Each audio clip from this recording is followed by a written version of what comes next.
FHA feels like home. And I think if you can just kind of think about what you think of when you think about home, that is how I feel in this space.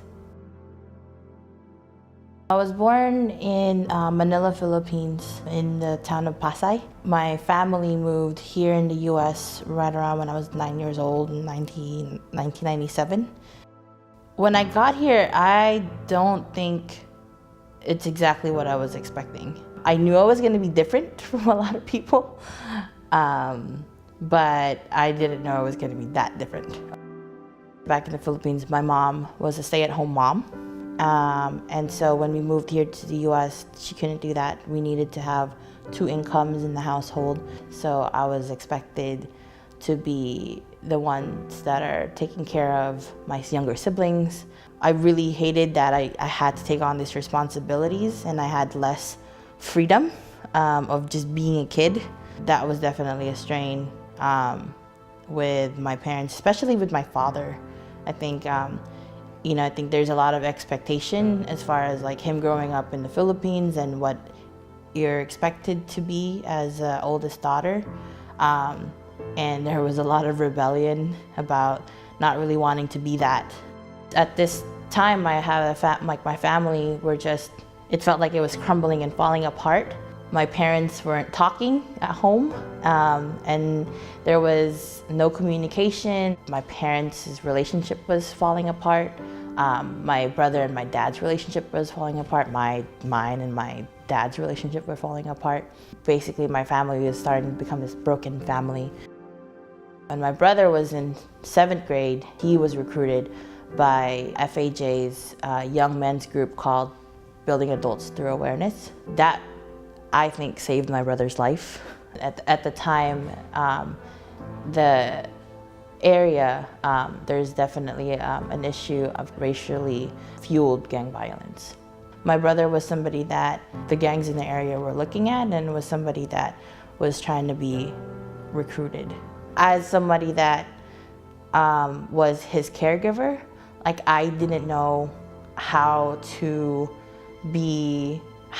keep him away from it and how to keep him safe. But then being identified and being recruited with Filipino Advocates for Justice, it saved my family. When I entered 7th grade in middle school, I was recruited in a program called Asian Sister in Action with Filipino Advocates for Justice. I was with, I think, 12 young women. It was an introduction of just exploring yourself as a person instead of just the caregiver or the immigrant Filipino that still has an accent. Part of the group was us kind of exploring some of the problems and issues that we dealt with at home and at school. So we kind of got to know each other, knowing that like at times we had the same struggles. It was a place that basically said it was okay to be confused. I think everywhere else was just like, well, figure things out. You're the older sister, you have to figure it out. But the group was definitely a place where just like, it's okay to be confused, you know? You yourself as a person is complex. FHA was part of a campaign to protect immigrants. Through that, it kind of introduced me to just like, how do you use your voice? How do you be involved to make noise, to say that this isn't fair?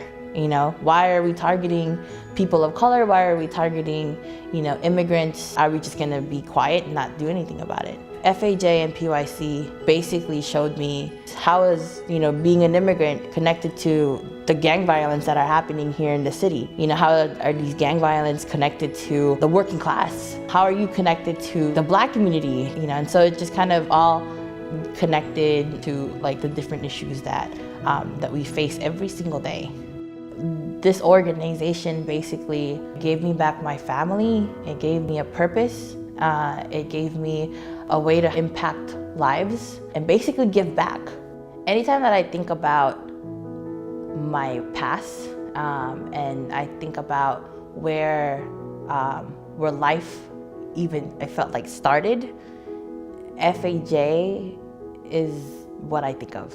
Anytime that I feel lost or feel like I need to find purpose again, it's a place where I can come back to and basically be able to feel like I'm back home and I can put things together again.